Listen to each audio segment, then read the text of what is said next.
Power off. Good afternoon, Bundy. Nice to see you. Power on.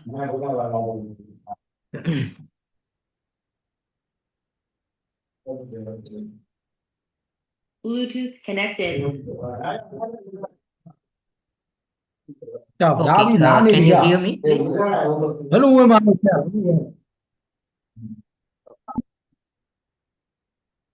Okay, so good afternoon. Tiếng Ai lẽ đi ai.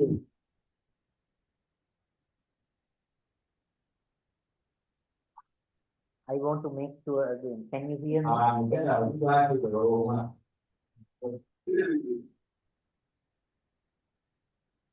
Như là cái gì cả.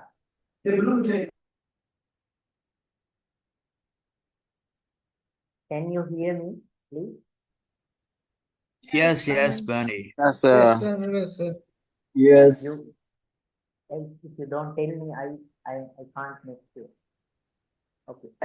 So today, last week, I think you had a small problem with the connection. I think there was a technical problem that the student,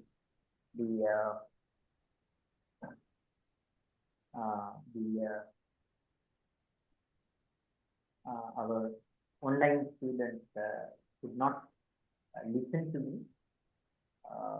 So I noted that later on somehow there is something which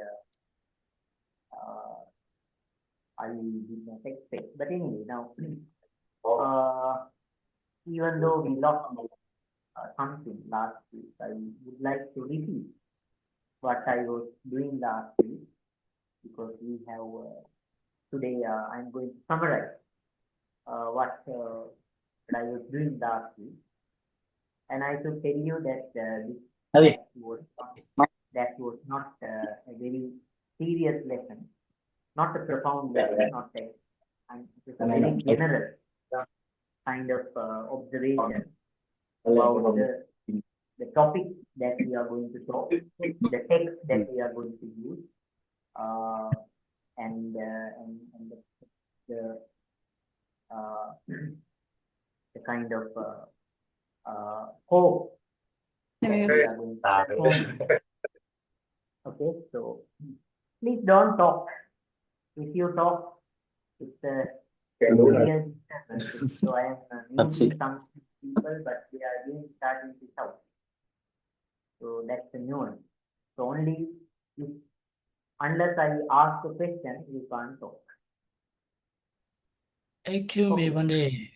Can you speak more loudly? Really? We Yes, cannot very hear. much. We cannot see. You cannot hear clearly your voice, very low. Very low. Yes.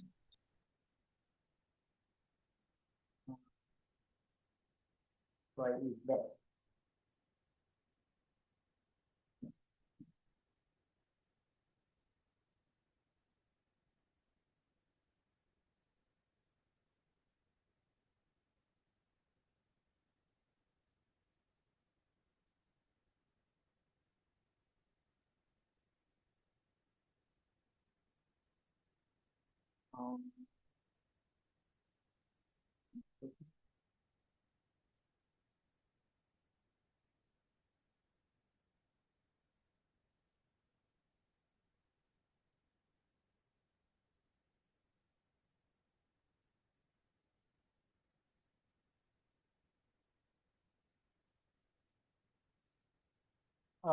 How is it now? Still you can't hear me? Same. Please, can you more louder? Okay, so can you hear me now? Yeah, but not loudly. We can hear a little bit soft. Really? Yes. Yes, you can't understand.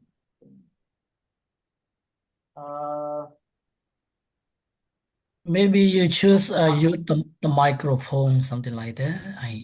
I think so. Okay, I will try my best. So maybe I can use my.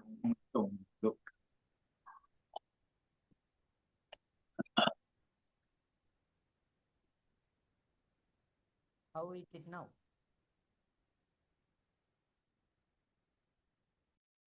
It's worse, Bundy.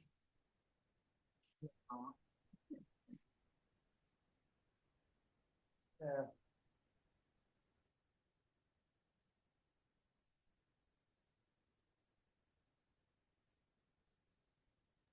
I remember last week you used the microphone. We can hear clearly. Yeah. Just a moment, I will check it.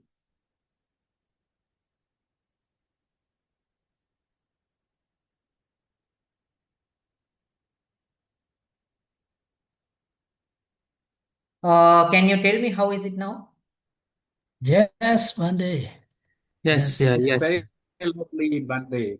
Now very clear. Yes. Very clear, very clear. Yes, sir. Okay, so Yes, the problem yes, is yes. now I corrected it. Okay. That's right. Okay, so what I was talking was that last week you lost something. Uh,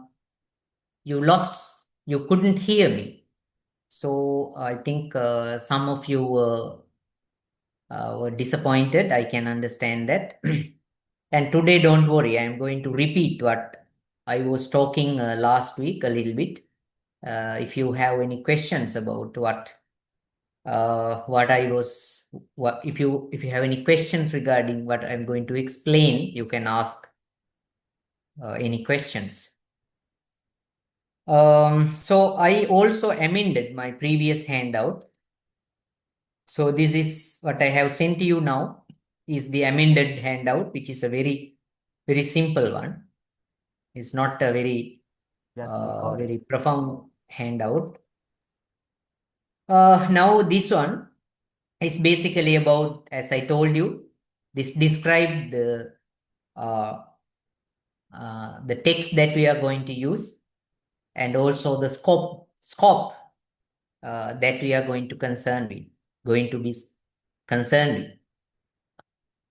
So I think everybody has received this handout. So basically here I have explained the two words, Nikaya and Agam. Here, if you look at this one, our topic is Buddhist doctrines of Pali Nikayas. Okay, Buddhist doctrines of Pali Nikayas. And yes, analysis and interpretation. So here we are using the words Nikayas, and our lessons are about Nikayas, the Buddhist doctrine of Pali Nikaya. So we need understanding about what Nikaya means. When we talk about Nikaya, we also have to learn about Agama. So now these two traditions, there are two terms which are used for similar types of text, but not exactly similar. Similar type of text, but not exactly similar. Now, one thing, Nikaya is I have explained that Nikaya are the text that contains discourses of the Buddha. The Nikaya contains the discourses of the Buddha, and they are called suttas in Pali, sutras in Sanskrit. So I have very carefully written these words because we have these two words. In Sanskrit, we say sutras. In Pali, we say sutras. So Nikaya has sutras. And also Agama. Agama also has sutras. Okay, Agama also have sutras. But what is the difference? Difference is that now we are learning the philosophy of the discourses contained in the Nikayas and Agamas, but we are not actually going to read Agama text. We are going to read only Nikaya text, because Agama text, the most famous ones, the most known Agama text are now in Chinese language, the translation of Sanskrit works. And the Nikaya, if you see Nikaya closely, if you closely see, included in the 3 baskets, Tipitaka. So Nikaya is a part of basket. Right? So Nikaya is a part of basket. So we have 5 Nikayas. So these represent a part of basket. So what are the other ones? We have Vinaya, and then Sutra. I told you sutras are Nikayas. Okay, sutras are Nikayas. These sutras are, okay, Nikayas. They are the Nikayas. So that part. And then we have what we call Abhidharma. We have Abhidharma. So now it's clear. It is a part of 3 baskets. It's a part of 3 baskets. So now Tipitaka is the Pali word, and we have this word Tripitaka. There's a small mistake. There should be dot under T here. You have to correct it. I have to correct it. Tripitaka. So in Pali we call Tipitaka. In Sanskrit we call Tripitaka. Right? Tripitaka in Sanskrit. So Pali canon, they were preserved by Theravada tradition. So this is Pali. So Tripitaka, the Pali canon, and they were preserved by the Theravada tradition. So this is what we call Nikaya. And it is a part of the 3 baskets, 1 basket, you can say 1 basket of Tripitaka. And they include sutras or suttas in Pali, sutras in Sanskrit, and they were preserved by the Theravada tradition. And there is another one, and the Agamas, the similar text but slight variations. There are different variations, but generally we believe both are very much the same. Even though there are some changes. So Agama text we call Agamas, Nikayas. See how I have written them. Nikaya this is a Pali word, but S is not a Pali word. S is a Sanskrit English word. Okay, so actually the real the word that you have to italicize, that you have to put in italics, the non-English word is Nikaya. S is an English word. So if you technically write the plural of Nikayas, then you put only Nikaya in italic. S should be non-English if you write it technically. That applies to Agama as well. So Agama of Sanskrit canon. So this is basically of Sanskrit canon. And preserved by early Mahayana and Sarvastivada tradition. So basically this Sarvastivada is more popular, and early Mahayana and Sarvastivada tradition.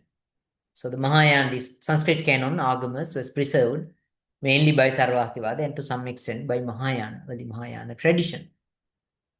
And they were written in Sanskrit and Prakrits to some extent. We have evidence that they had been written in Prakrits also, but the Prakrits ones are now mostly gone. First and later translated into Chinese. Mainly they were translated into Chinese and to Tibet and some extent to Tibetan. So some of these texts were translated into Tibetan. No, not all the text. Not all the text, but some of the texts were translated into China, into Chinese. That is what it says. Okay. So Nikaya, Pali, includes sutras preserved by Theravadins. Agama, basically in Sanskrit, some in Prakrit languages, and preserved by early Mahayana and Sarvastivada traditions, and later on were translated into Tibetan, into Chinese, and to some extent, some of the texts were translated into Tibetan. Clear? Is it clear to you? Yes, teacher. Yes, clear. Right. It's clear. Yeah. Now talking about composition, now it is handout is clearer. The Sutta Pitaka, everybody knows this. Digha Nikaya, Majjhima Nikaya, Sangyutta Nikaya, Anguttara Nikaya, Khuddaka Nikaya. Khuddaka, Kha. Digha Nikaya, Majjhima Nikaya, Sangyukta Nikaya, Anguttara Nikaya, Anguttara Nikaya, Khuddaka Nikaya. That is how it is.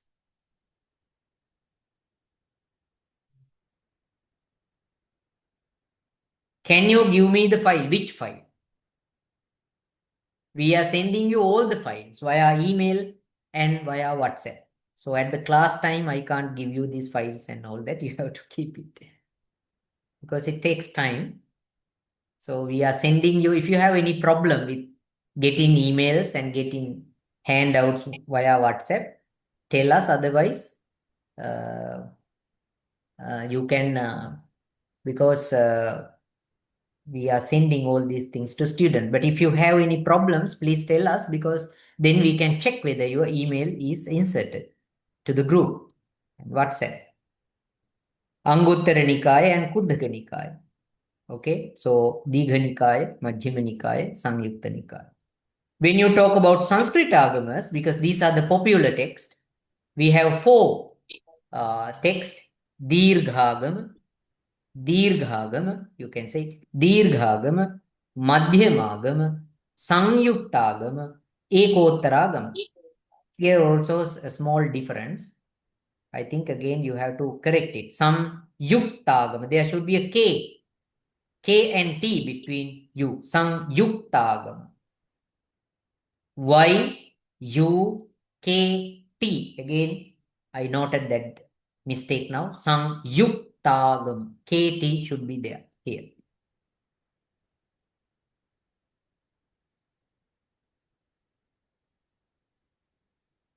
There should be K and T. K and T should be there.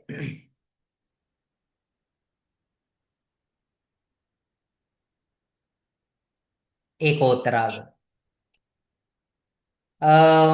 Right now, anyone to somebody to read this text 2 times probably. Somebody, a volunteer who likes to read these texts. Digha Nikaya, starting from Digha Nikaya. Anyone? Yeah, teacher. From any country? Yes, please. Digha Nikaya, Okay. long discourse. Majjhima No, no Nikaya. need to sing English one.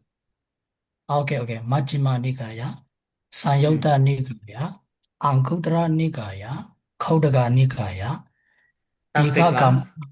Yes. Digha Gama, Majjhima Gama, Sanyutta Gama, Anguttara Gama, Ekottaragam. Ekottara Gama. Ekottara.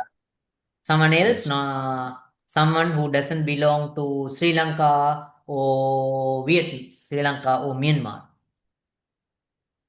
Somebody who is not a citizen of Sri Lanka or Myanmar. No one? Maybe German. Eh? Okay, Chiang Mai. Are okay. there Chiang Mai? Okay. Digha Okay, Nikaya. Thomas. Yes. Thomas, yes, Thomas, you can try. Digha Nikaya, yes. Digha Nikaya, Mishima Nikaya, Samyutta Right. Nikaya, Anguttara Nikaya, Khuddaka Nikaya. Right. And these Chinese are Mativu. Digha, Yeah. Digha Ma, Mishima, Dirghagama. Digha Gama, Mishima, oh sorry, Bhante, Mishima, Magama, Samyuttaka, Madhyamagama, yes. Samyuttaka, Sangyuktagama. Okay. Eka, Ekottaragama. Rama. Okay. Okay. Someone from Sri Lanka who is not a monk.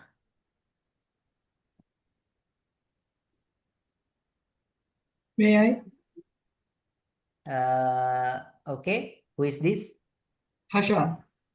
Hashan, yes, Hashan, you can try, yes.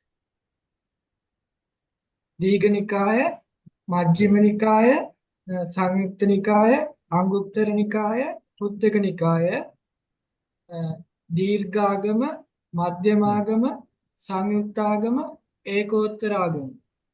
Ekottaragama. Okay, thank you. Okay, now that is the canon.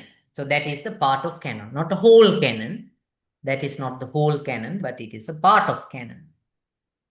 Now these texts basically, now when they were studied, now the Buddha doesn't say, but the modern scholars who studied these texts, especially the Western scholars in the 19th century, when they studied these texts, they said that there is an agreement between among scholars.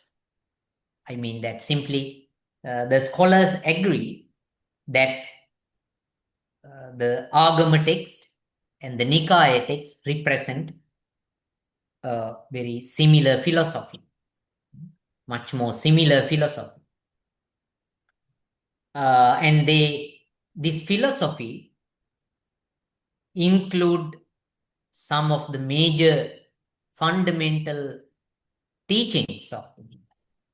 Some of the fundamental teachings of the Buddha. There is also agreement that all the scholars basically believe in that. The major doctrines. Now, there are, if you study the text as a whole, you can find out easily the major doctrines, major teachings or fundamental teachings that these texts contain. So they are said to be, now this is important, this part I think most of the students missed last week. Now you see the path of liberation. In English you can say path of liberation. And in English, in Pali we call Nibbana Gamini Patipada.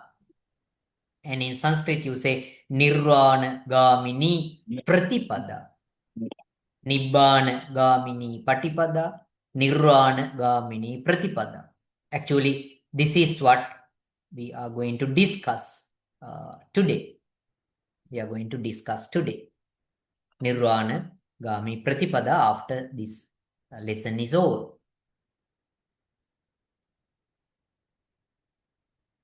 Nibbana Gamini Patipada, Nirvana Gamini Pratipada.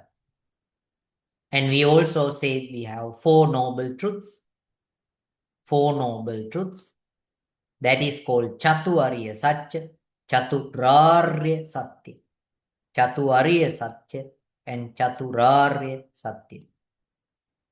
Pali one is the first one. Chatu means four. Arya is noble. Satya means truth.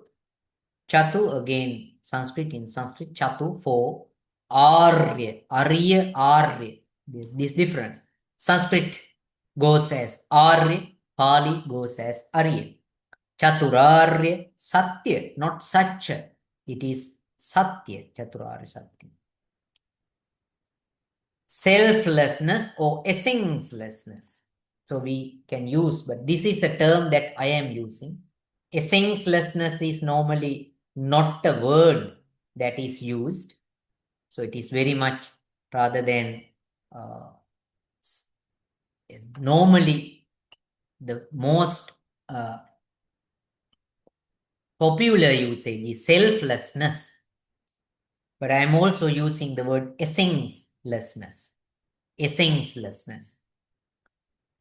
So that is called anatta.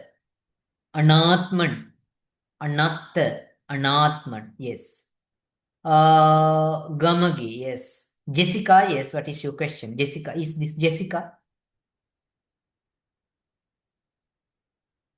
Account name I see as Jessica. Jessica, do you have a question? You raised your hand. No, sir. No, sir. It's fault.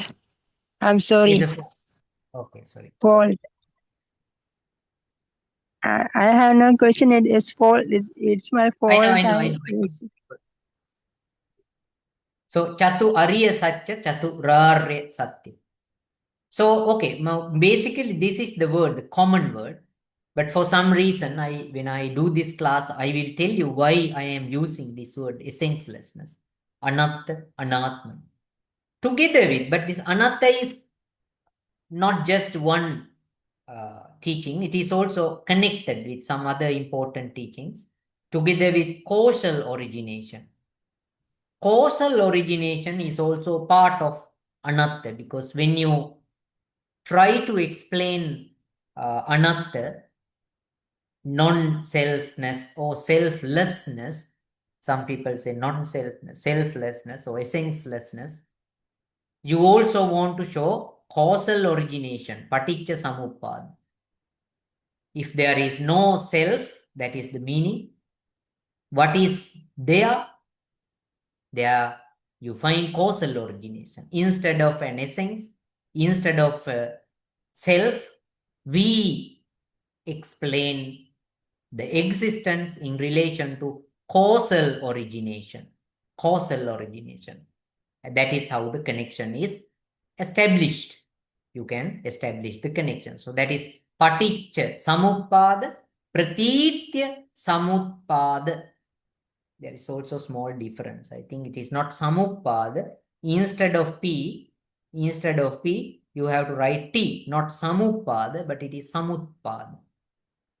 Pratitya samutpada, not samuppada, samutpada. Samut, oh yes. Okay, samutpada. Samutpada. Pratitya samutpada. And then we have classification of 5 aggregates. Pancha khanda. Now we have also the classifications. In order to show anatta, explain anatta, you also have to use this teaching. What is the teaching? The classification of, in terms of aggregates, 5 aggregates, pancha khanda, 12 faculties, they are called ayatana, sometimes dwadasayatana, because number is 12. If you say dwadasayatana, that is 12 faculties, but you can also generally say ayatana. And finally, and 18 elements, dhatu, rather than an abiding self. So instead of abiding self, instead of a principal self, we are explaining the human being in terms of these classification. So classification and causal origination are part of anatta doctrine. They are part of anatta doctrine.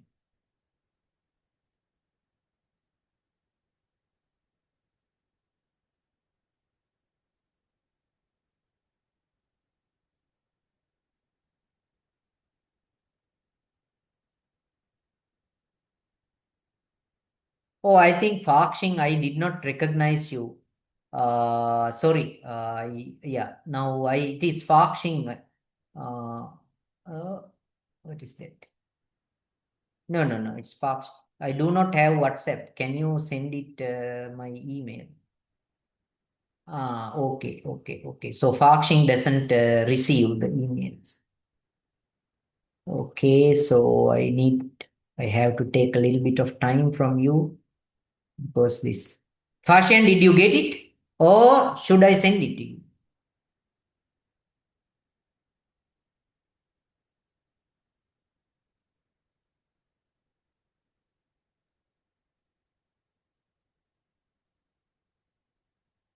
And then I can't recognize you, Fashion. Okay, fine.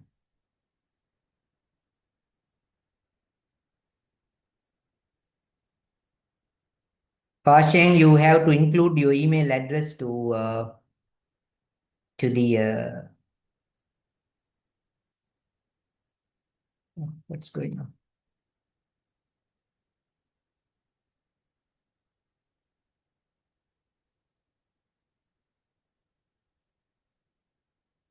Hmm.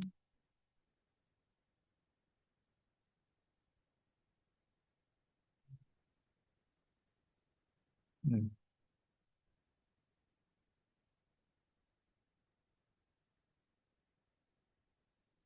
Okay.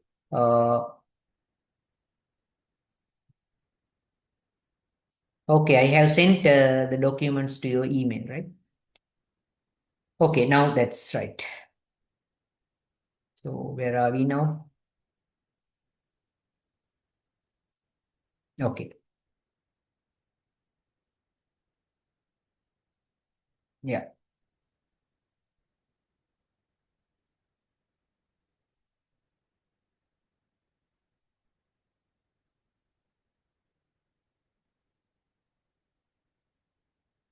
No. Okay, I have sent to your email. Yes. So now again to the discussion. So this one, Pratitya Samutpada. So okay, now what I was talking about is this one. So senselessness. So for anatta is associated with causal origination, because causal origination is the way how you explain something's existence, how something exists. If there is no self, how do the things exist? Now things exist on dependent origination, causal origination. And then you also have to show the panchakhanda. You also need to show that there is no anatta. So then you show without anatta, there are 5 aggregates. There are no such principles, sole monads, but what you find is only classifications or interdependent collections like Panchaskandha, 12 ayatana, and 18 dhatus. Okay, so then we have effect of action and its fruition, karma and vipaka, together with rebecoming, punabhava. So karma and vipaka is one dimension, and then we have punabhava. Punabhava is also rebecoming. Vipaka is different, 2 types. Vipaka can be while during the lifetime. So now while living, you can get results.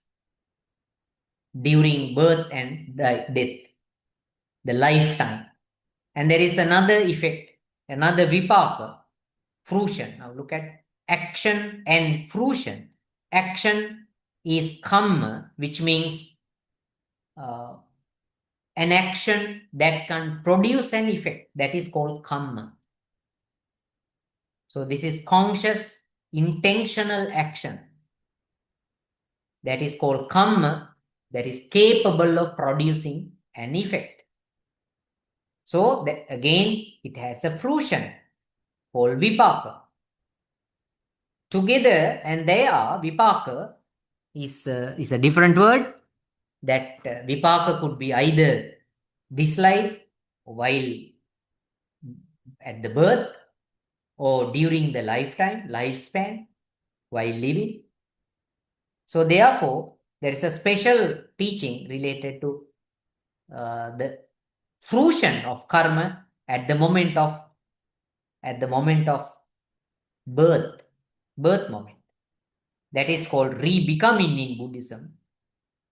And the Pali word is punabhava. In Sanskrit, punarbhava. Punarbhava or punarbhava. In Pali, we call punabhava. Rebecoming. We call rebecoming. Normally, the people go against when we said rebirth, because they say that there is no rebirth in Buddhism, but there is rebecoming in Buddhism. There is rebecoming in Buddhism, not rebirth. So punabhava is, bhava means becoming. Bhava means becoming. Puna means re-becoming. And middle path. Some scholars say middle path is an essential teaching. Majjhima Patipada, Madhyama Pratipada. Madhyama Pratipada. You can also call it, in the pronunciation, it is called Madhyama Pratipada. Madhyama Pratipada. Madhyama Pratipada. Majjhima Patipada. Madhyama Pratipada. Or Madhyama Pratipada. Liberation. Nibbana Nirvana. Liberation. When you experience liberation, that you are totally free from the bondage of existence. Now we are in bondage. We are existing. We have a life. And we are bound to this world. We appreciate this world and enjoy this world and accept this world.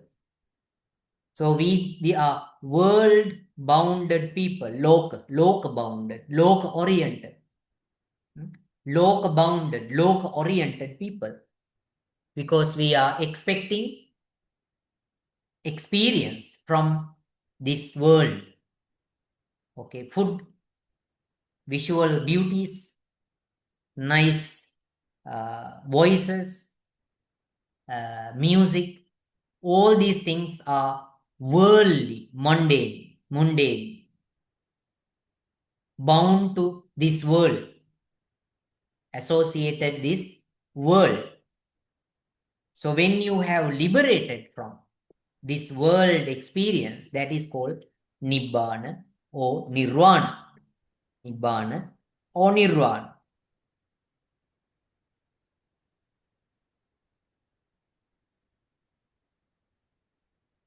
Nibbana, Nirvana. So the last one I have given Samatha Vipassana. This is another one. Samatha Vipassana. This is related to meditation. In Sanskrit you call Samatha Vipassana. See the difference. Samatha Vipassana. Samatha Vipassana. Samatha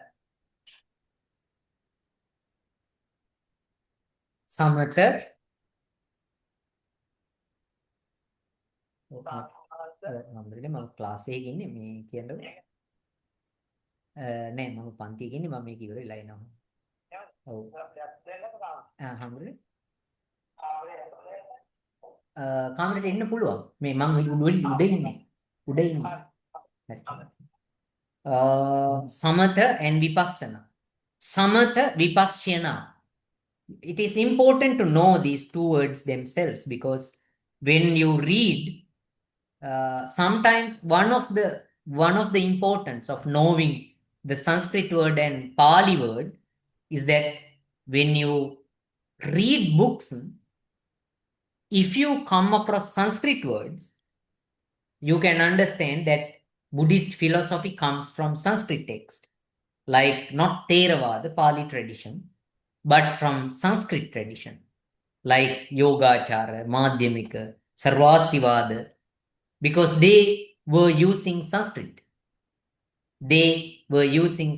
So their books were written in Sanskrit.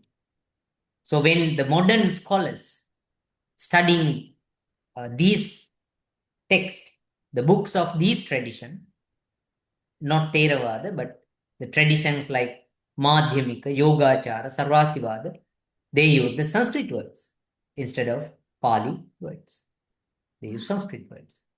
So when you see Sanskrit words, you can understand that this is not very much Theravada, but some other a philosophy of other tradition. Because even though Agama text and Nikaya text are similar in philosophy, even though Agama text and Nikaya text are similar in philosophy, these text, the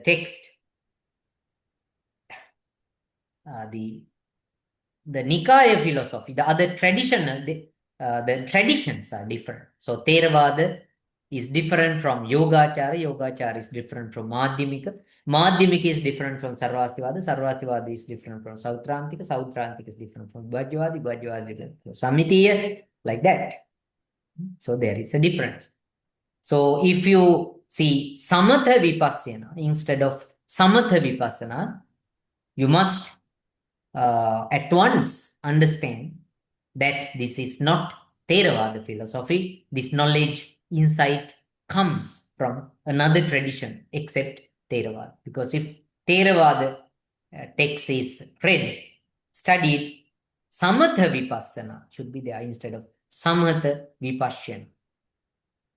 Okay. Okay, clear? There are two messages for me. The first message, very well, Venerable. Yes, you can send it later, Bante. No rush. Okay. Before this class, we received that amended handouts. Right? Yes. That is what I'm saying. Because before this class, actually, we found this. Because I instruct most of the time, as much as possible. I instruct them to send your documents in advance, because then you can look at them and get prepared for the class. You can get prepared for the class. Then you can ask questions from me. You have time. You have time to get prepared. So that is the reason why I am sending these documents in advance. So therefore, please check your emails. And yes.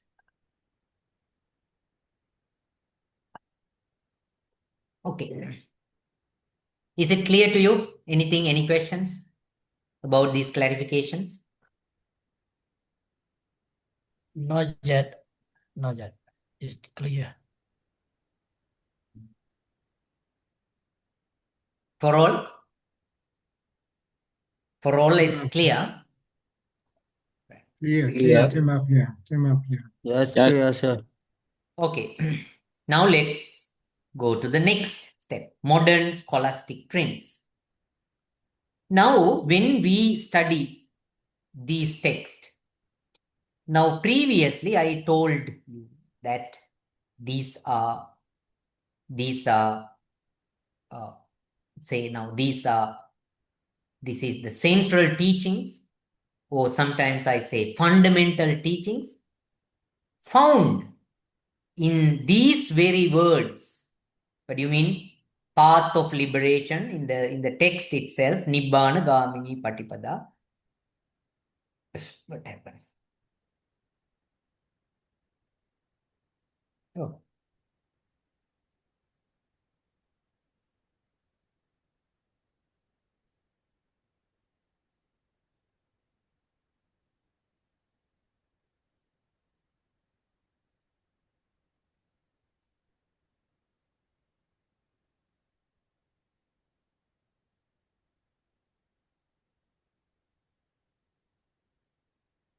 Okay.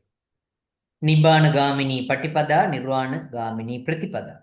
Four Noble Truths, Chatwari. These are found in this Nikaya text in their very name, which means that Nibbana Gamini Patipada is found there in the book, in the text themselves. Chatuvariya Satya is found there. But there is a difference between these kind of topics, like the path of liberation is the translation of a subject or a topic that is found in the Nikaya text itself. Four Noble Truths is a translation of a topic that is found in the Nikaya text itself. But when it comes to modern scholastic trends, the modern scholars have found new philosophies in relation to those fundamentals. Sometimes they are very new, modern subjects. They are very modern subjects. There are many such modern subjects. I am not going to talk about these things, but there are disciplines like this. So these are not very old. They are like the 20th century scholars, right? 20th century scholars and 19th century scholars, 19th and 20th century scholars, the modern scholars, have found new themes of Buddhism. There are many themes like that. There are many themes like that, but I have given you a few because you don't need all these things. But I have given a few, like 4 to 5. Modern scholars have studied Buddhist philosophy from modern perspectives. They are studying the modern perspective. They are thinking, look into Buddhism from different angles, different perspectives, right?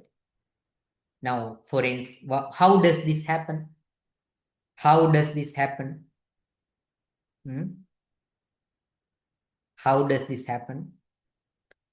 If somebody is familiar with science, okay, with science, if somebody is familiar with science, he sees Buddhism from scientific perspective. If somebody is familiar with epistemology or say Western philosophy, he sees Buddhism from the Western philosophical perspective. Okay, Western. So that is mostly what happened. Most of the 19th century and 20th century scholars were mostly they were linguists. They were linguists and later philosophists. Philosophers, not philosophists, but philosophers studied Buddhism. So they studied Buddhism from their perspective. The result is that new subject emerge. Now, one good example is this one. Something that we are going to deal with, that is path of liberation is an old topic, Nibbana. And it is studied in relation to epistemology. Epistemology is totally a branch of philosophy. A branch of philosophy. And there is another branch of philosophy is ethics. I have not given it here, but that is also related. Now, you can say Buddhist epistemology. Now, there is a subject area called Buddhist epistemology. And there is another subject which I have not written here. Another popular subject is what? Can you tell me now? Can you tell me? Can you imagine what I am going to write now? Ethics. Yeah, ethics. Yeah, thank you. Ethics. Okay, there is ethics. So we have Buddhist ethics. We have what we call responsibility. And is there the board, writing board? Okay, never mind. Okay. So, and then another one is karma in relation to free will. Free will and determinism. Free will and determinism and moral responsibility is a very new subject.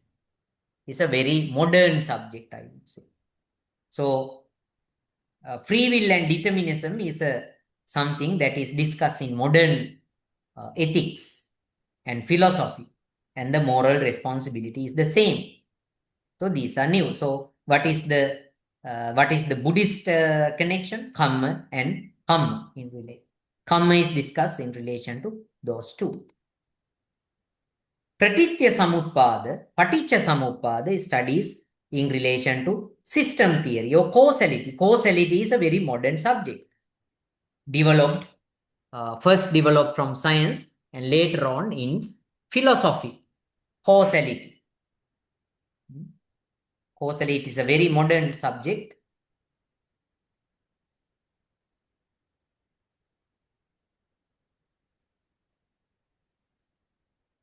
What is going on?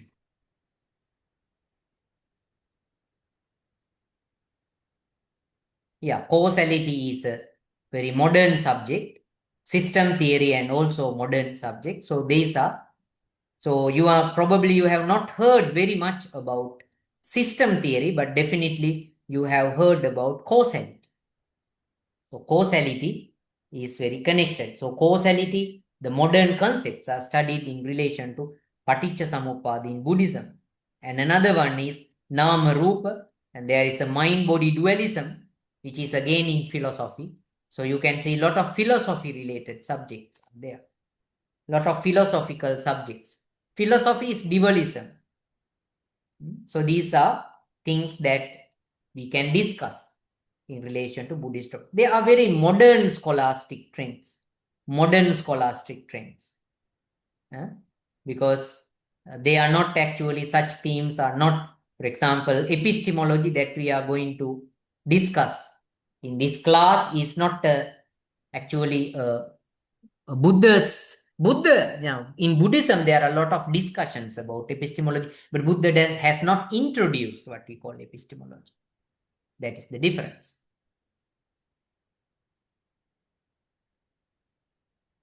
Actually, the handout one of last week is a little different. Yeah. So, different from the week hand. Yes. Actually, handout is different. That is what I said. I changed the handout. I amended the handout. So when I send the email, I said amended handout. So what you have to do is to remove the last one. Always be alert on your emails. Probably the handout I send this week, probably I can do some slight changes and send it to you. Okay? Because again and again we see problems in the handouts because these handouts are not prepared for printing. These are not printed documents. These are just aids for the class. So sometimes we see small problems. So therefore what we do is we always amend it and we send the new one to you. So whenever you get the newer one, you have to discard the former one and to collect the new one. Okay, so that you have to do. So therefore, please be very vigilant, very vigilant on the emails that you get.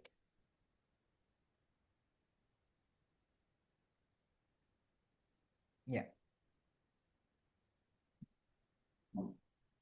Okay, now we go to the last part of this discussion, that is Abhidharma and Pali commentaries. If you look at your prospectus, you will come to know that if you go to your prospectus, you will come to know that we have been advised in the prospectus in relation to this course unit that we have to study commentaries and modern scholarly works.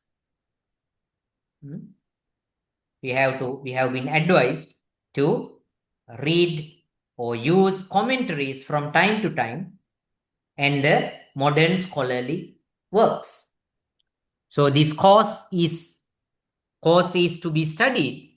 Now these canonical doctrines are to be studied in the context of or against the commentaries and also the modern scholars investigations, observations, investigations. So the commentaries are necessary. We call commentaries Arthakatha. Commentaries are Arthakatha. For a moment, I need someone to read this one. Someone who can, someone I like, one Sri Lankan who is not a monk, and someone from, again, somebody who did not read previously to read this, because that reading is also important. Some lay devotee from Sri Lanka who did not read previously, who did not read the text previously. Is there someone?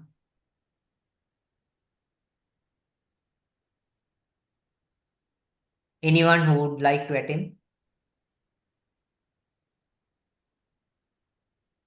I can do if you like, Ashimpiya. Thomas, you please wait a bit. You read in advance, so therefore I would like someone else to read. Sorry. Someone else?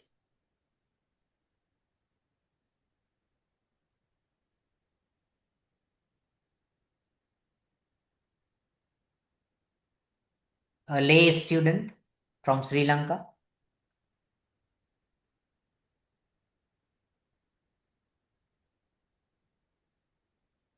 Okay, anyone from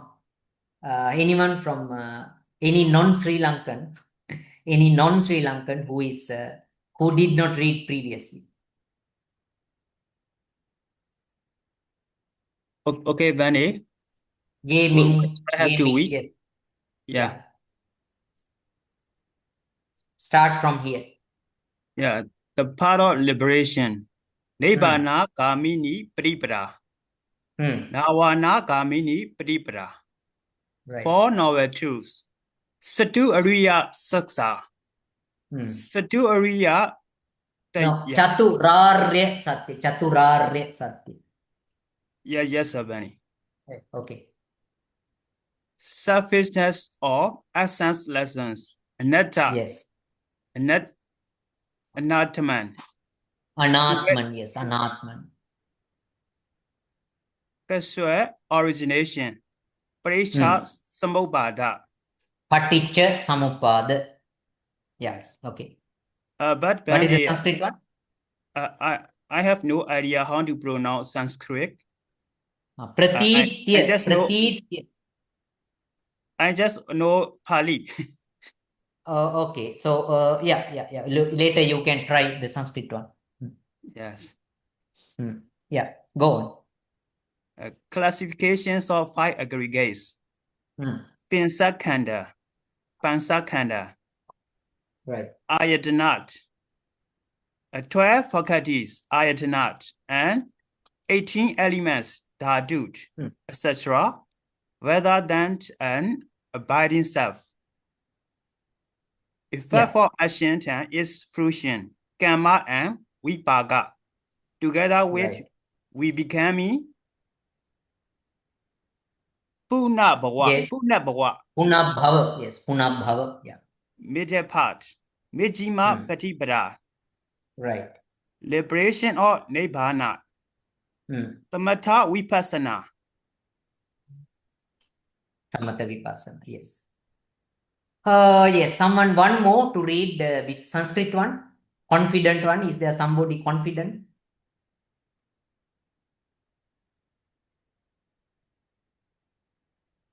Someone from Sri Lanka, including monks?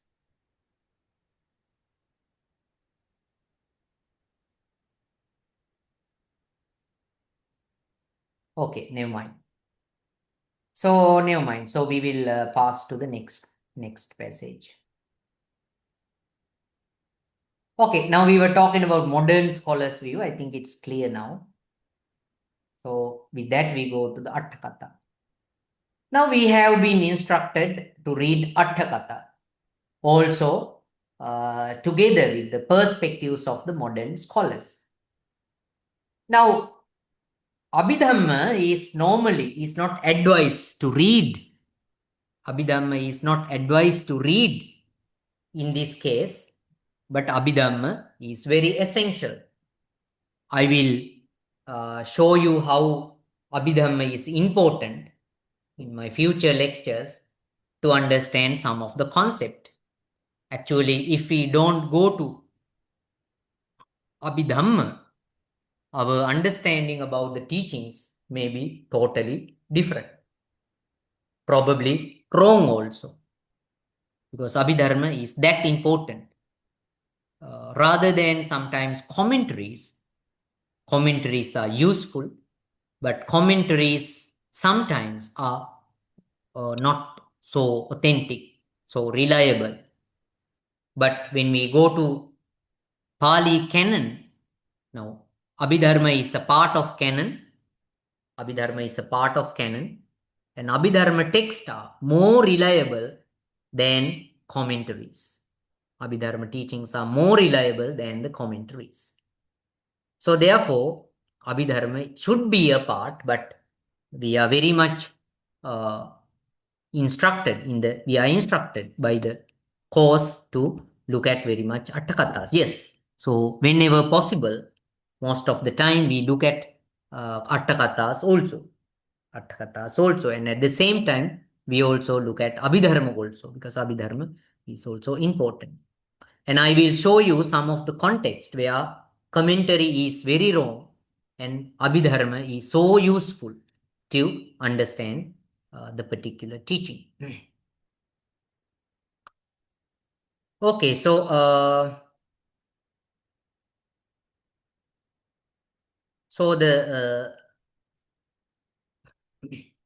now so we have this Abhidharma text. We are also reading Abhidharma text, and we are also reading commentaries. So everybody knows that last week also we were talking about the Abhidharma text, the canonical Abhidharma text, Dhamma Sangani Pakarana, Vibhanga Pakarana, Katha Vatu Pakarana, Puggala Panyati Pakarana, Dhatu Katha Pakarana, Yamaka Pakarana, and Patthana Pakarana. Dhamma Sangani Pakarana, Vibhanga Pakarana, Katha Vatu Pakarana, Puggala Panyati Pakarana, Dhatu Katha Pakarana, Yamaka Pakarana, Patthana Pakarana. I need always someone to read because I am confident when somebody reads it. What is Venerable? No, sorry. Number 009. Who is that? Still, I have not received your name. So 009. Who is this? Yes, Bante. I'm Vietnamese. Nun. Very good, very good. So, can you read? I will try. Yes, you should. Yes. Dhamma Sangani Pakarana, Vibhanga Very good. Pakarana, Vibhanga Pakarana. Vibhanga Pakarana, Kattavatu Pakarana, Puggala Panyati Pakarana, Dhatu Kata Pakarana, Yamaka Pakarana, Patthana Pakarana. Very good. Very nice. Very good. That's very wonderful. So, yes, one more. 23. MABSC 23.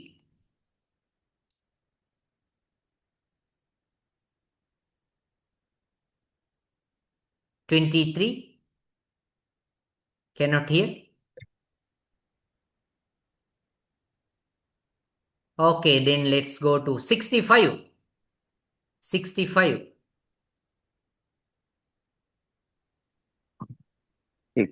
Yes, Pandey. Okay. Who is this? Dhamma Sangani Pakarana, Vibhanga Right. Pakarana, Right. Kathavatu Pakarana, Puggala Panyati Pakarana, Dhatu Katha Pakarana, Yamaka Pakarana, Patthana Pakarana. Very good. Okay, thank you. So you will see that these texts, now intentionally, they are named as Pakarana. They are named as Pakarana because when it is, I think, intentional, because Pakarana is to refer to that they are like not exactly, now it gives the idea that they are sort of Prakarana. Prakarana gives the sense that they are creations, they are compilations, not exactly the teachings of the Buddha. So Pakarana, when you say Pakarana, they are later scholarly writings. Vibhanga. So, but in my Abhidharma class, not in this class, I teach you how these are not considered as these are not considered as the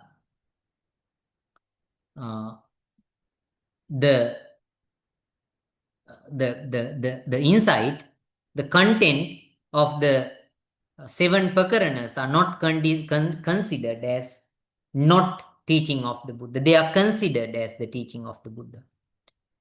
Even though they were composed later on, because in my Abhidharma class, I teach you, and some of you come to that class, I teach you that they are based, they are written based on Matika topics given, discoursed by the Buddha.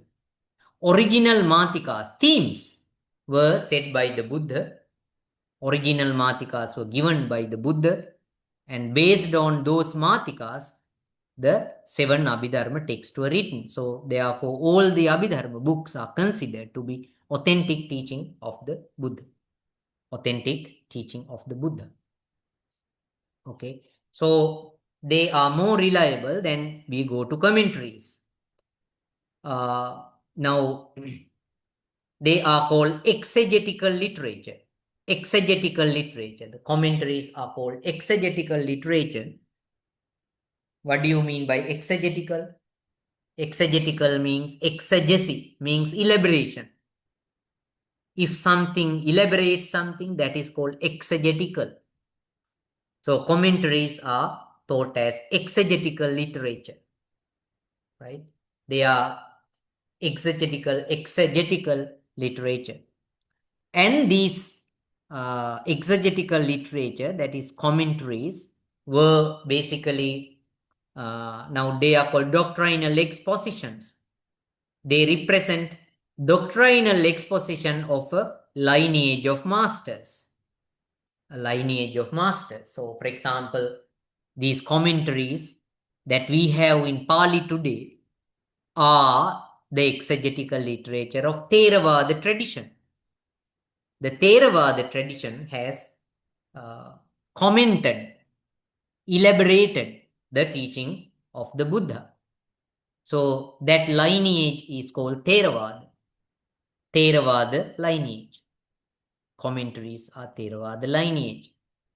So they are called Acharyavada. They represent Acharyavada, the views of a tradition, the views of elders, the views of elders. Vada means thesis. Vada is a word to represent view, thesis. Acharya means masters, elders, the elders' view. Elders' view is called Acharyavada, and that is basically the thesis or the views, commentaries, elaborations, exegetical exegesis of Theravada tradition. Theravada tradition. Now, writing Theravadis, actually they had been written throughout the early Buddhist history. Now, after the demise of the Buddha, they were start to write. I have not given much details about these things, but I have given a basic description about what we are going to talk, because it is a very simpler lesson. The first lesson, I don't need you put in trouble to difficulty to understand what we are going to discuss, but it generally gives you understanding about what we are going to do. So throughout the early history of Buddhism, from the the demise of the Buddha, they had been compiling, but they were translated. Okay, first they were in the Sinhala language. The commentaries were in the Sinhala language. The commentaries were composed in the Sinhala language. They were called Sihalatta because Sihala means Sinhala language. Sihala means Sinhala language. So they are called Sihala Attakatha. The commentaries, look at this. Attakatha commentaries written Sihala in Sinhala language. Sihala Attakatha. Siha Lattakatha. Acharyavada. What are these two words? Acharyavado. Everybody read. Acharyavado. Everybody read. Acharyavado. Acharyavado. Yeah. Acharyavado. Very good. So, Sihalattakatha. Sihalattakatha. Sinhala. Sihalattakatha. What does Sihalattakatha mean? What does Sihalattakatha mean? Sinhala language. No. Not Sinhala language. Sihalattakatha means Sinhala Sinhala commentaries. Commentaries written in the Sinhala language. So they were transformed or They were transformed into condensed summaries. Actually, this is the word I am using. I have not written any articles on this, but I am using, when I talk about Pali commentaries, I am using condensed summaries. Because Tihal Attakatha were definitely long. They were long, very big bulk of literature. So their philosophies were transformed into what we call condensed summaries of the Pali, mainly by Buddha Ghosh, and there are other commentators, but mainly by Buddha Ghosh. Buddha Ghosh is very famous. He lived in the 5th century AD. So normally these are the purposes of commentaries: clarify problematic passages in Nikayas, provide historical contextual information, deliver doctrinal explanations, sometimes adhering to Abhidharma explications, and span oral and written traditions with faithful transmission. So these are the importance of commentaries. I have given a few names of few commentaries, major Pali commentaries. So these are the commentaries written to why these are the major works, major Nikayas. Now you can see Digha Nikaya. For the Digha Nikaya, we have a commentary called Sumangala Vilasini. Sumangala Vilasini. For Majjhima Nikaya, we have Papancha Sudani. Papancha Sudani. Very beautiful names, huh? Aren't they? Very beautiful names. For Samyukta Nikaya, we have Saratha Deepani. For Anguttara Nikaya, we have Mano Ratha Purani. These are the major commentaries. Kuddaka Nikaya has another separate one, which I have not mentioned here. And some of the Kuddaka Nikaya texts have a separate commentary. Like, for example, Dhammapada has a separate one called Dhammapadatha Katha. Sutta Nipata has a separate commentary called Sutta Nipata Thakata. So like that, we have 15 books for last Nikaya, Kuddaka Nikaya, and we have several commentaries also. So in order to avoid complicity, I have not included all those, but generally the major Nikayas all the time, Nikaya texts, all the Nikaya texts have commentary, or either collectively or separately. So I have given one book for you to read, Getting Rupert, Foundations of Buddhism. Now this book gives you some idea about how Buddhism began and what the things happened in the history of Buddhism, including the textual tradition. Okay, there is, sure. Is there any question? Any questions? So I actually summarized my last week's handouts. Is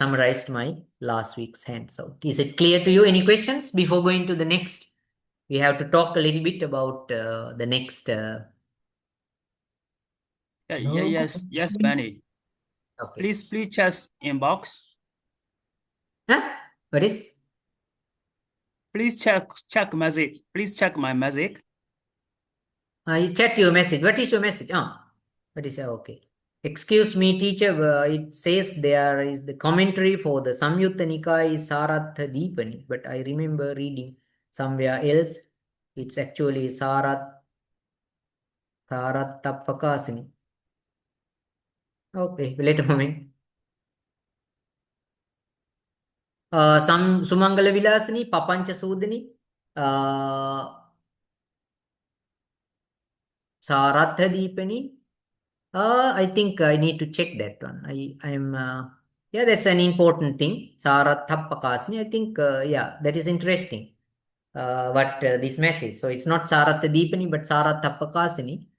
I will check that.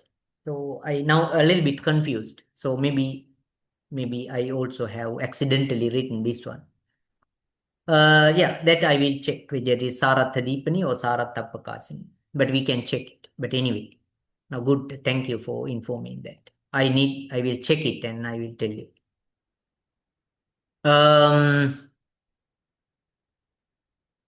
Okay, give me a few minutes, a small break, and I will come back within after 2 minutes. Okay. 2 minutes only.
Thank you very much.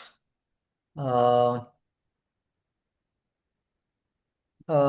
yes.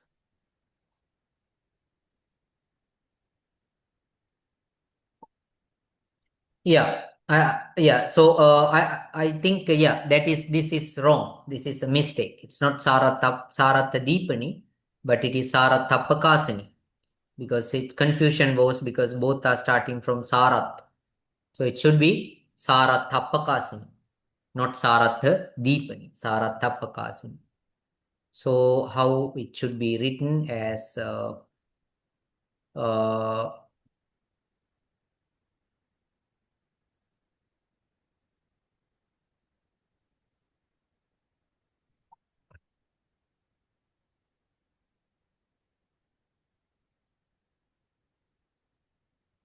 yes, Sarathapakasini.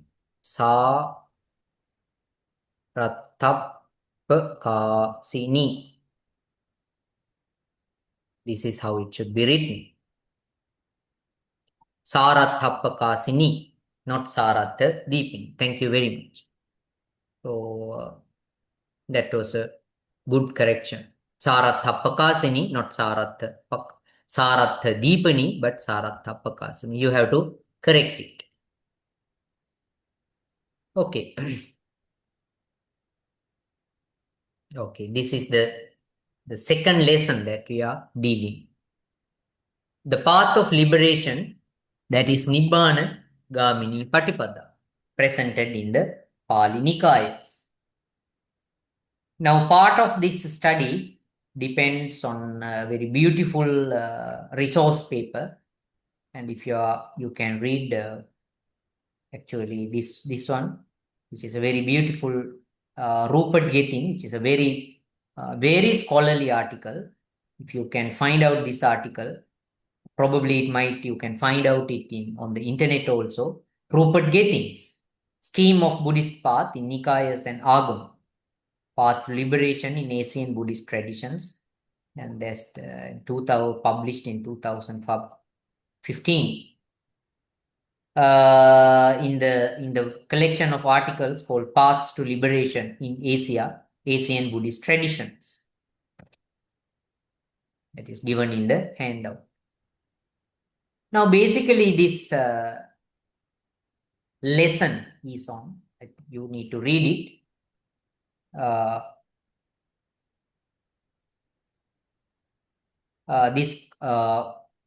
Now, we in the discourses, we find Nibbanagamini Patipada, the path of liberation, presented in many discourses. There are many discourses that deals with path of liberation. But when we look at these different sources, what we come across, what we understand is that they differ from each other, from one another. So now we don't actually know what is the correct one, what is the most authentic one, because these texts have passed across centuries. There had been a lot of, what we call amendments, transformations, interpolations, sometimes like that.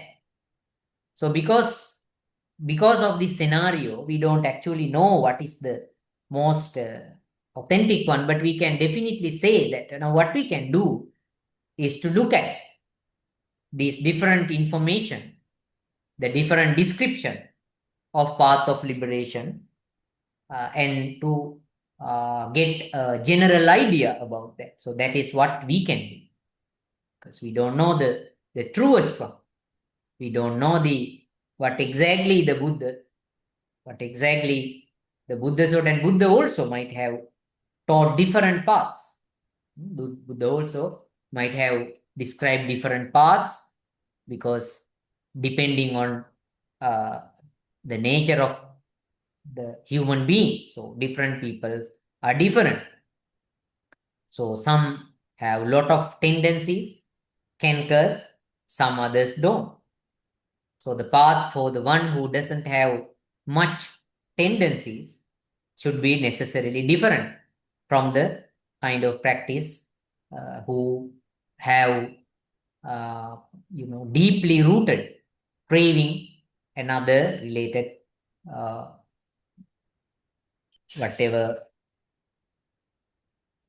related tendencies, unwholesome tendencies.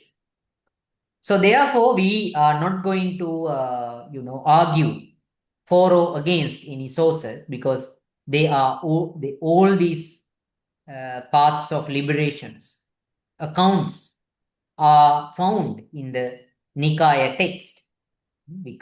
So there is no way for us to investigate, observe, to make an observation to find out what is the better one, what is the better source or more authentic source. But what we have to do is to look at them and to understand the differences. That is how we do. That is what we can do safely and scientifically. Now, basically, we understand there are two major types of sources. Two major, you would say, two categories of sources. Two categories of accounts about the Buddha's teaching. One category describes the attainment of liberation by a disciple. And by a disciple, because this is not the enlightenment of the Buddha, and these sutras talks about the enlightenment of a disciple, an earnest disciple, committed disciple, and that is the path. And there is another category of sources, the Tathagatas. Okay. So the second category is the Buddha's own enlightenment or realization, Buddha's own attainment of realization. So that is the category 2. So one category is Buddha's elaboration, explanation of a disciple's enlightenment, and the second one is the enlightenment of the Buddha. Okay. So now what is this Nibbanagami Patipada? If you simply explain what this Nibbanagami Patipada or liberation, give me a few answers. Give me your answers. What is Nibbanagami Patipada? What is Nibbana actually? What is enlightenment? Okay, let's take enlightenment. What is enlightenment?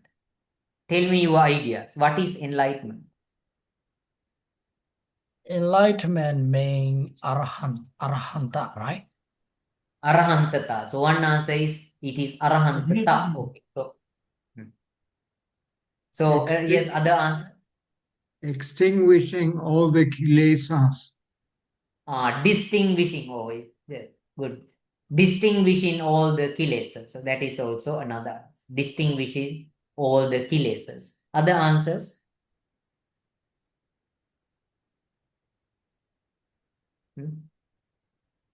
Enlightenment.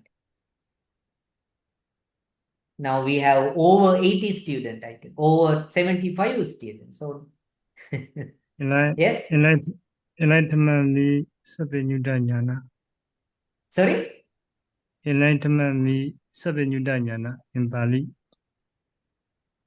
I actually not clear. What is enlightenment is? Please again.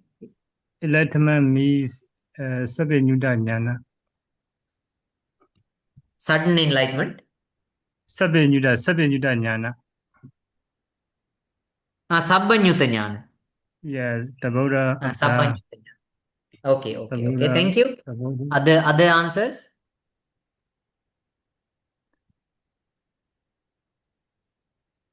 Any other student? Yes. Number 7.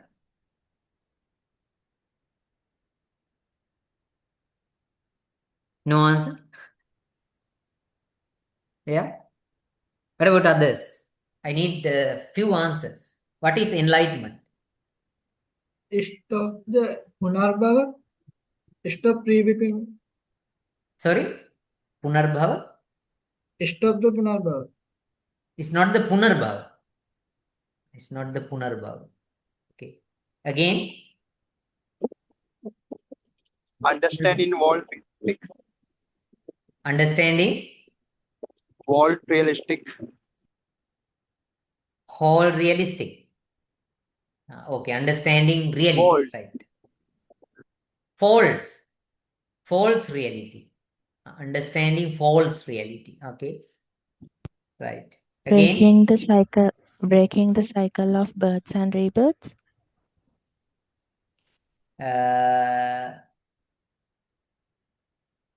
Again, please. Dalmangoda. Can you answer again?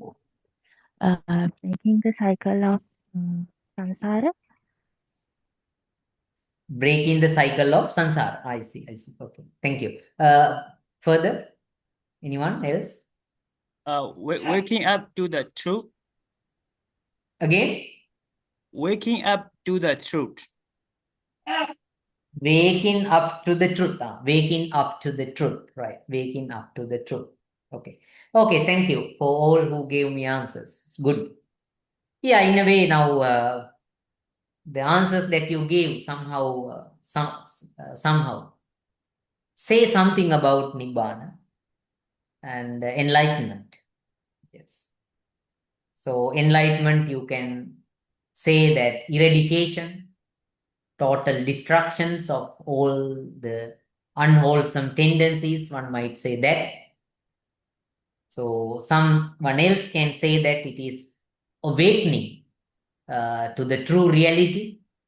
If you say that, because one can say that if you are awakened to the truth, the true reality, then he is by that he is an enlightened one, and someone else can describe it as Sabbanyuta Jnana, which is more traditional, and so all these answers has something to tell about Nibbana. So okay, now I am not going to give you my answer, but all these answers are different ways of explaining. But I am not sure about what was said about Punabhava. So it is not Punarbhava. I think it is too vague, I think.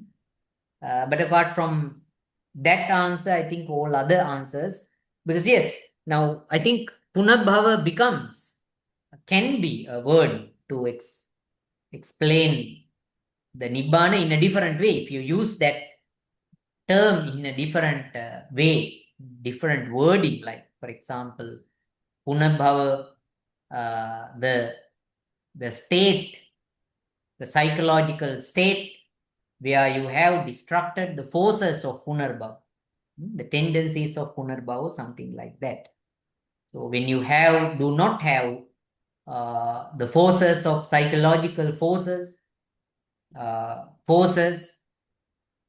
brings about Punarbhava, pre-becoming, is actually Nibbana, because until the Arahantship, until the enlightenment, there can be sort of what we call the tendencies that can generate or create pre-becoming, right? Even the Anagami also has a sort of next existence.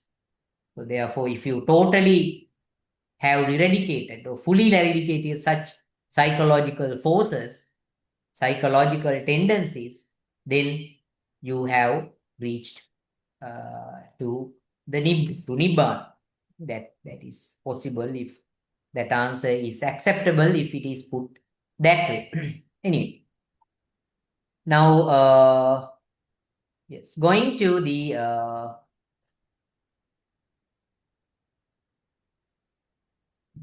so these two different versions of it.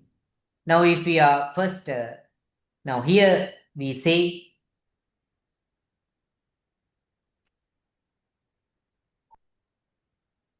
so we have this now we have this description given in the now what you want to do is to I have mentioned different text actually. So you have to go to this text and see the description, how that is the sutras described, the enlightenment from the beginning to the end. So you have to look at, you have to see whether all these steps are there and try to understand those different layers, right? Then understand what Nibbana is. Here actually rather than Nibbana, we are talking about Nibbana Gamini Patipada, not the Nibbana, but very much the Nibbana Gamini Patipada, the practice, the path towards Nibbana, not exactly the Nibbanic experience.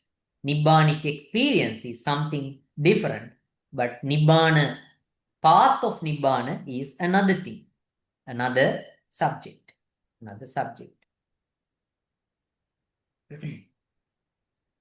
Now this is a description, one of the descriptions that one find, that one come across in the Nikayas, and this is one of the first sutra of the Digha Nikaya actually. It's a very long discourse in the Digha Nikaya, it's the first Nikaya. You are familiar now. In the Digha Nikaya 1, the first section of Digha Nikaya, you find this discourse, and it is called Brahma Jala Sutra. It is a very famous sutra as the first discourse of the Digha Nikaya. So it comes as the first discourse, not of exactly the first discourse of the Buddha, but it is the first discourse of the Nikayas, because Nikaya contain discourses, and this is the first discourse in the first collection. The first collection is called Digha Nikaya. So Brahmajala Sutra is the first discourse of the Digha Nikaya. Digha Nikaya actually one Digha Nikaya. The modern publications have three parts of Digha Nikaya. Actually, these three parts is a whole division. All the sutras are divided into three. So this is the first sutra of the first part of Digha Nikaya, the Brahma Jala Sutra. Now these steps I will talk with my hand out, but I need you to discuss these things in relation to the sutra, you can go to the primary source, the original sutra, and look, see what is described there also. That is very important, and try to understand. So now first it has the appearance of a Tathagata in the world. It is very general. And household hears his teaching. That is also very general, because in order to get into the path, you have to first a Tathagata, a Buddha, an enlightened one, and then you need to listen to the teaching given by him, a discourse. And there start I have level, moral level. In the sutra you don't find this one, but I have named this moral level, the sila level. You can call it sila level. S long E L A, sila, moral level. Now in this is a very long one, very lengthy one in the discourse. If you look at, you find a very long description in the Diga Nikaya. Now you can read the translations of Diga Nikaya. Now there is a beautiful translation by Venerable Bhikkhu Bodhi. The name is Long Discourses of the Buddha. Okay, you have to write that book, or you can also use another web source if you like the famous web sources you find, and you have a more reliable web source called Sutta Central. Sutta Central is we are not using in these for our academic purposes, but still it's a better translation with the original source. The Sutta Central is a web source. You can see the translation or the original source of that one. For he lives according to the moral restraint of the Buddhist monastic rule. So all kind of monastic rule, you should not do, you should not kill, you should not steal, you should not break even a branch of an animal, branch of a tree, a leaf of a tree. So these kind of things, and you should not engage in improper, unsuitable, and heretical professions which are not eligible for a monk to engage in. So like that, it is a very lengthy one. And more profound one is called what we call Indriya Samvara. That is called Indriya Samvara. And that is the word found in the Pali, Indriya Samvara. You restrain your senses. You restrain your senses. You are not actually, you do not stop seeing. You do not stop seeing. You do not stop hearing. But what you do is that you are not taking what you see or what you hear as an object for your sensuous sort of it's an type of object that can give rise to unwholesome tendencies. So that is there is a very famous statement in relation to the fourth one, and it is said all the time. We have this Pali word nimittagahi,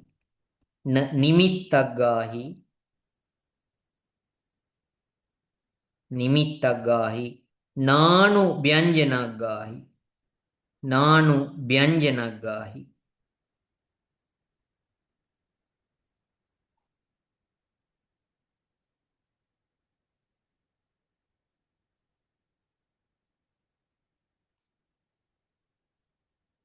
This is the statement that we always come across when Chakkuna Rupang Diswa.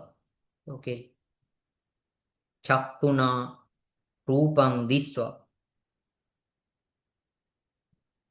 Chakkuna Rupang Diswa. Nimittagahi Nanu Byanjanagahi. Chakkuna by with eye. Rupang diswa. Having seen a form. Rupang mean form. Chakuna with eye. Rupang diswa. Having seen a form. Na nimittagga. You don't take nimitta. The form that you see a form. You see a form with eye. With eye. But you don't take it as a nimitta. Or you don't take vyanjana.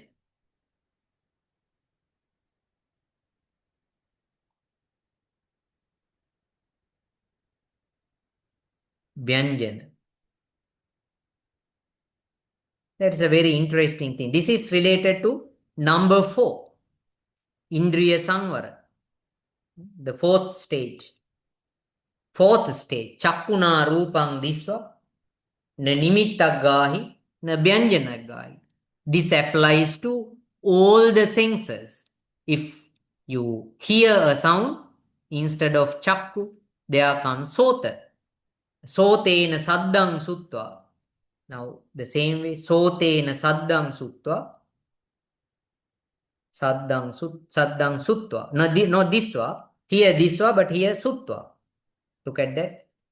Chakkuna rupang disva. Na nimittaggahi. Nanu vyanjanaggahi. Sotena saddang sutva. Na nimittaggahi. Nanu vyanjanaggahi. So, this is interesting. You can see, there is no problem of seeing. The seeing is not a problem. You don't need to stop seeing. Okay, you don't need to stop seeing. But what you have to do is to stop taking the object of seeing, object of hearing as a nimitta or a vyanjana. Nimitta or a vyanjana. Do you understand what I am explaining? Is it clear? Honorable, are you sharing something? Yes, I am Cannot sharing. see. Really? I am sharing this document.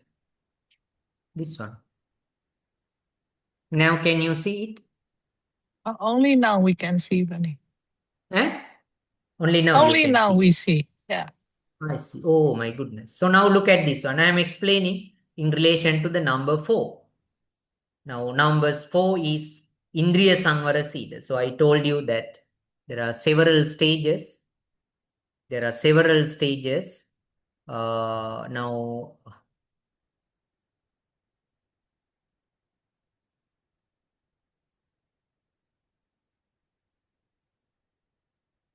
okay, now we describe the stages of the path of liberation described in the Brahmajala Sutra. Now this is how it is given. First, we have this appearance of the Tathagat. It is general. Household hears his teaching, that is general, but then moral level start. Now after household hears his teaching, and then he actually here, it has not explained, but he becomes a member of the community, and then he lives according to the moral restraint of the Buddha. That's a very lengthy description. And then 4th one is also a moral level, but it is a more advanced level of morality. That is called Indriya Samvara. And there you find this description. And then I am explaining in relation to this 4th one. I am using this Chakkuna Rupang. This is how the Indriya Samvara occurs. Chakkuna Rupang diswa na nimittaggahi na nanu vyanjanaggahi. You see a form with eye, or technically you can translate this. having seen a form, having seen a form, having seen a form, a nimitta, okay, a nimitta or vyanjana, nimitta or vyanjana,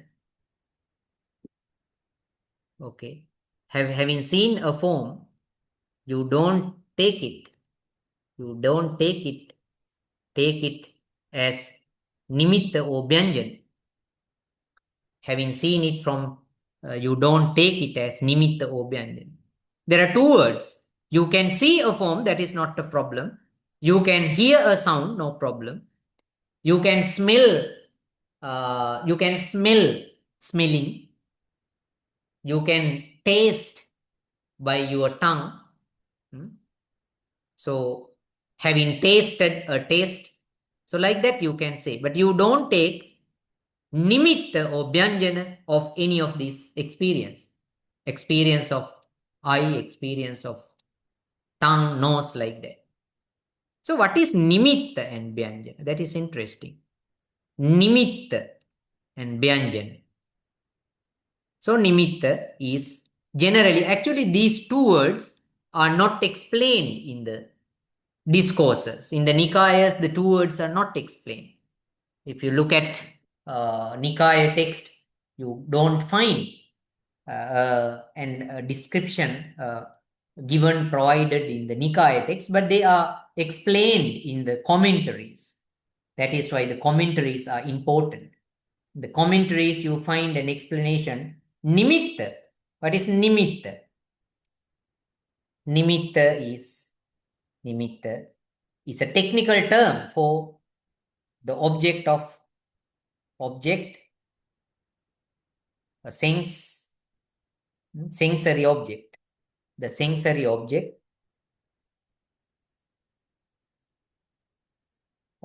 subjected to, that leads to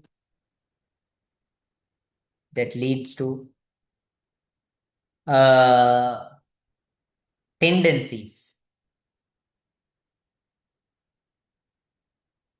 unwholesome tendencies. So this is the problem, unwholesome tendencies. And then what is vyanjana?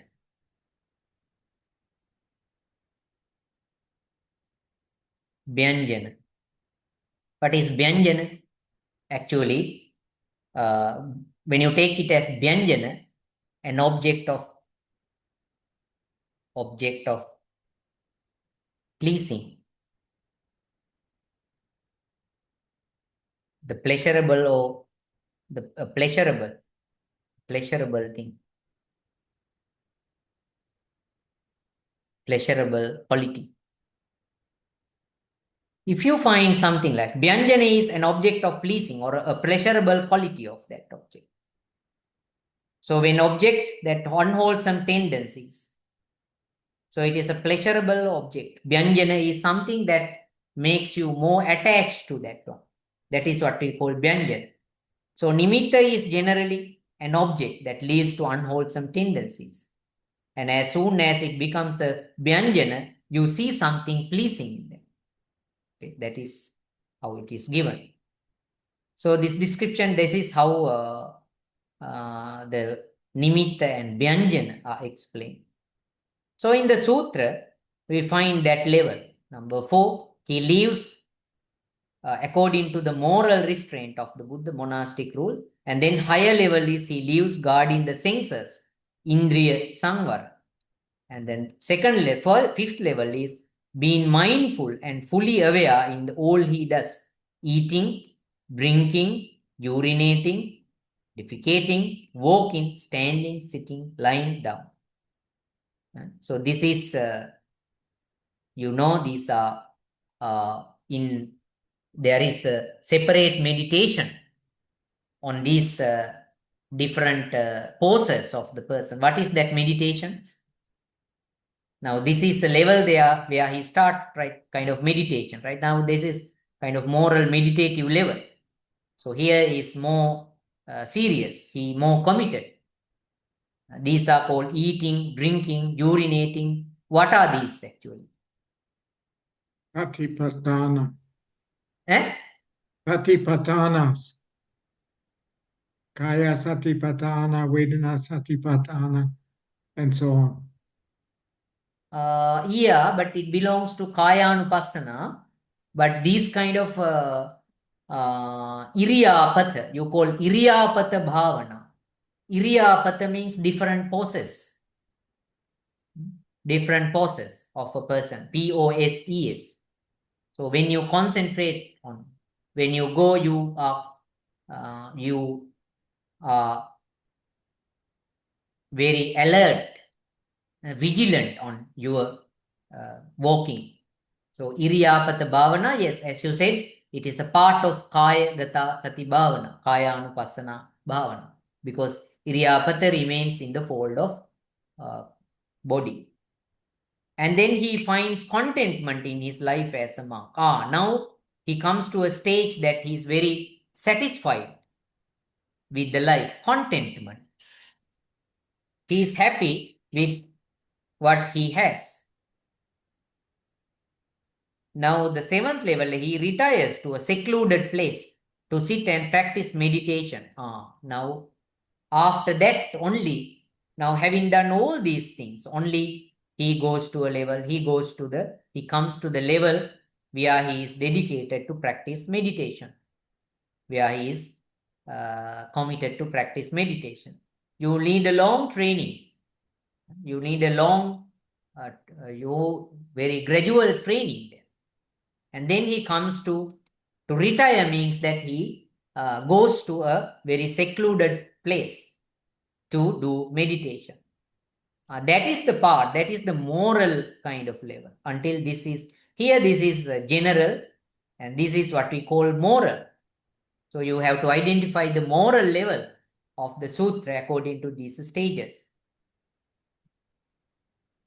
And there is another level, concentration level.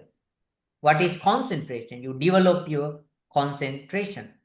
You develop your concentration. That is bhavana. That is samadhi.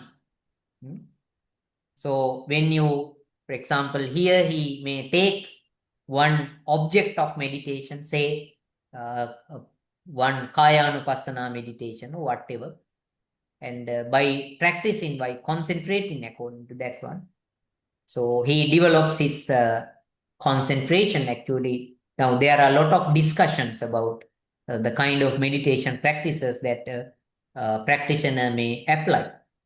The practitioner may apply. He has different types of meditations. And then when he concentrates on a particular object of meditation, the result is that the beginning of that is he abandons 5 hindrances. He abandons 5 hindrances. So for the progress of the meditation, you have to reduce the effectiveness, so active, so the power of what we call these 5 hindrances: kama, chanda, vyapada, thina, middha, uddhacha, kukucha, and vichikicha. So that is the beginning of concentration meditation. As far as you have these hindrances with you, you are not capable of progressing in your meditation. So that is the first level. And then most of the sutras discussed about jhana levels, the rupa jhana and the arupa jhana. So that is the 9th and 12th, because we have, these 4 rupa jhanas and then again arupa jhanas.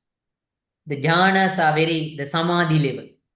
Now, according to traditional explanation, this level 9 to 12 represent the samadhi level, because your mind is entirely centered, totally concentrated, and what we call it is it is a totally concentrated on a particular object of meditation. So two types of jhanas are given. Sometimes you find rupa jhanas, where your experience remains on a rupa form, that is, there is a that you are that you have the experience of rupa. And arupa means you transcend the level of rupa and you reach to a immaterial level, which means any idea about rupa is discarded. So when you actually, the result is that your body becomes more and more and more very soothing, beautiful experience, because we don't understand that because of this body, we have, even though we don't notice it, there is a lot of, pain, sometimes noticed, sometimes unnoticed. Even think about breathing. Right? Breathing is how difficult it is to breathe.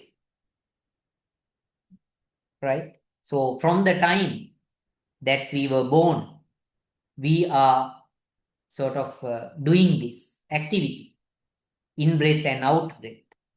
Right? This respiration, in breath and out breath, is absolutely a disturbance that we normally don't notice, but there should be a lot of effort in doing that. Apart from other things, lot of pain, sometimes we don't notice it, but it is absolutely a pain. So now, if you are keep sitting for a long period of time, how difficult it is. So body, when you reduce this experience of body, your body becomes very a pleasing experience. So jhana is not only a development of your psychological power by concentration, but also a beautiful experience due to the reducing of the attachment or the connection, the association of body, rupa. So ascetics, actually one of the result of this meditation is that it purifies your mind, because the more your body and mind become concentrated, it develops your psychological abilities, potentials, ability to penetrate into reality. So if you go to the higher levels of these levels, you are capable of penetrating into reality. So we have jhanas, form jhanas. First jhana, patama jhana. Second jhana, dutiya jhana. Third jhana, tatiya jhana. Fourth jhana, chaturtha jhana. So here it is not given the other types of jhana, arupa jhana, but arupa jhana is also sometimes mentioned. For arupa jhana, we have 4 jhanas. What are the 4 jhanas? Akasananchayatana. You think about akasa, which is not material. Viññānañcāyatana, the infiniteness of consciousness. Akinchanyayatana. You think about akinchi. What is this? And then neva sanya na sanyayatana. You come to a state neither perception nor non-perception. So these are arupa. And that level you are very absolutely happiness, absolute happiness remains there. So that is how it goes. So now these are the meditations. So now the time has passed. So what you have to do is to read this handout very carefully, and also go to now this is your duty actually. You have to go to the different sources to read it, to read the sutra and to explain how it is explained. You don't need anything, just go to the sutra and just compare. And instructions are given in the handout. So using the handout, you can go to different sources and try to understand at least 2 to 3 sources. That is very good. How the enlightenment is explained. How the enlightenment is explained. Okay, any questions? Now my explanation is clear? Clear. Not very much? Very clear, Ajahn. Teacher. Clear. Yes. Okay, there is one thing that I want to tell you.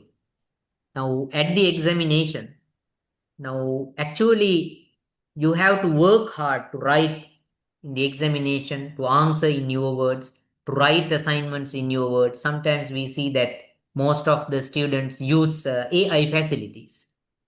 And we can understand some students use AI facilities and we can understand that. And that is not good.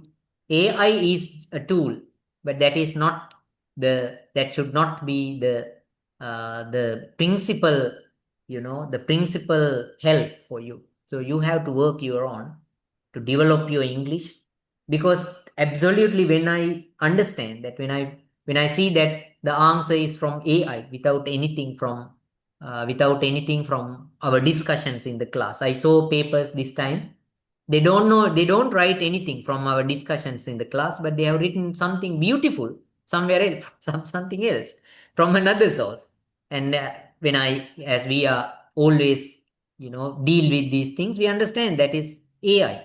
So why don't give marks? He will pass, but he will never get a pass for a merit pass. He will pass, it is okay, but he will not get a merit pass, because writing that way, answering that way, writing assignment that way, you are not going to have a good mark. So this time, I think most of the students will not get good marks, because they have I think used AI quite a lot. So don't do that. This is an advice for you. Try to do it your own as much as possible. Try not to use AI in your assignments and inside the examination answers. Okay, that's for today. So it is now time to stop for. So let's do the rest of the discussion next day. And I'm trying to explain the rest of the part next day as well. Thank you very much. Thank you very much, teacher. Thank you very much. Thank you very much. Thank you very much. Thank you, sir.